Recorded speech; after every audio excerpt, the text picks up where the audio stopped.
Бүгін Өскемен қаласында Аманжолов университетінің ұйымдастыруымен менің таңдауым атты профориентациялық, яғни кәсіби бағдарлау іс-шарасы өтіп жатыр.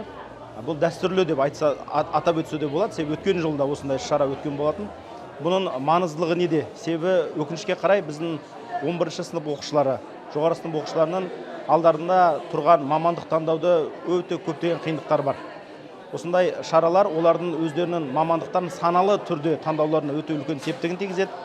Бұл ел президенті өзінің халыққа жолдауында да атап өткен болатын, талапкерлердің саналы түрде болашақ мамандықтың таңдауына жағдай жасау. Осыны енді ғылым және жоғары білім министрлігі де осы шараға қолдау көрсетіп отыр. Осы сонымен қатар іс-шараның аясында Аманжолов университетінің базасында түстен кейін орта білім беру мектептерінде қызмет атқаратын кәсіби бағдар беру мамандарымен де семинар өткізіледі, әртүрлі кейстер талқыланады.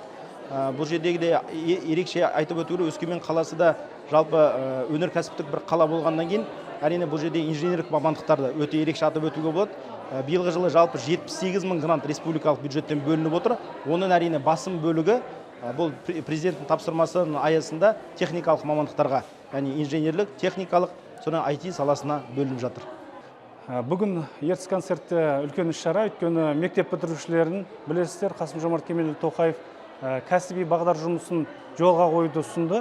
Соның ішінде мектептерде қазір кәсіби бағдар беруші мұғалім